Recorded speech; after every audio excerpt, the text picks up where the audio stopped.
தமிழ்நாடு முழுக்க நம்ம பார்த்துட்டு தான் இருக்கிறோம் சட்டம் ஒழுங்கு எப்படி இருக்குன்னு. ஆணவ கொலை, லாக்டவுன் கொலை, அதே மாதிரி பார்த்தோம்னா டாஸ்மாக்ல போதையில கொலை, கஞ்சால கொலை, கற்பழிப்புகள், செயின் ஸ்நாச்சிங், பல்வேறு சட்டங்களுக்கு கேள்விக்குறியா போயிட்டு தான் இருக்குங்க. இதுல மாற்று கருத்து இல்ல. தமிழ்நாடு முழுக்க ஒரே ஒரு குற்றச்சாட்டு தான் அண்ணன் மேல இருக்கு. அதுவும் இந்த பெண்கள் கூட்டத்துல நான் சொல்றேன், எங்க பார்த்தாலும் பாலியல் வன்கொடுமை, போதை கலாச்சாரம் இருக்கு. இதை தவிர வேற என்ன சொல்ல முடியும்? வேற ஒண்ணும் சொல்ல முடியாது இந்த ஆட்சியின் மேல. இதை தவிர வேற என்ன சொல்ல முடியும்? வேற ஒண்ணும் சொல்ல முடியாது இந்த ஆட்சியின் மேல. தமிழ்நாடு முழுக்க ஒரே ஒரு குற்றச்சாட்டு தான் அண்ணன் மேல இருக்கு.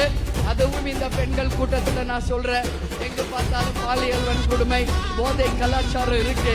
இதை தவிர வேற என்ன சொல்ல முடியும்? வேற ஒண்ணும் சொல்ல முடியாது இந்த ஆட்சியின் மேல. சூப்பர். 7வது முறை திமுக ஆட்சி அமைக்க போவது உறுதி. அப்படி இருக்கும்போது பெண்களுக்குரிய பாதுகாப்பை நிச்சயம் அண்ணன் ஸ்டாலின் உறுதிப்படுத்துவார் என்று தான் சொன்னேன். பெண்கள் சார்பா அவர்கிட்ட நம்ம உரிமையோட பேசலாம் என்று தான் சொன்னேன். இதையெல்லாம் புரிந்து கொள்ளாதவர்கள் தவறான செய்தி போடுவதை வன்மையாக கண்டிக்கிறேன். தப்பான செய்தி யாரும் போடாதீங்க.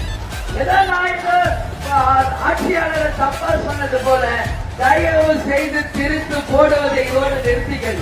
தமிழ்நாடு மக்களுக்கு தெரியும் நான் என்ன சொல்றேன்னு. ஒட்டுமொத்த பெண்களின் பாதுகாவலர் அண்ணன் ஸ்டாலின் தான். ராஜம் பொண்டாட்டிடா நானு. கஞ்சா கடத்தும் ரவுடிகளாக தான் இருக்கிறார்களே ஒழிய அந்த கட்சி என்ன ஒரு நல்ல உதாரணத்தை மக்களுக்கு எடுத்து கூறியிருக்கிறது என்பதை மக்கள் முன்னாடி நான் கேள்வி கேட்கிறேன். எது கேட்டாலும் நாங்கள் நல்ல கட்சி, யோக்கியமான கட்சி என்று சொல்கிறாரே. தமிழ்நாடு முழுக்க ஒரே ஒரு குற்றச்சாட்டு தான் அண்ணன் மேல இருக்கு.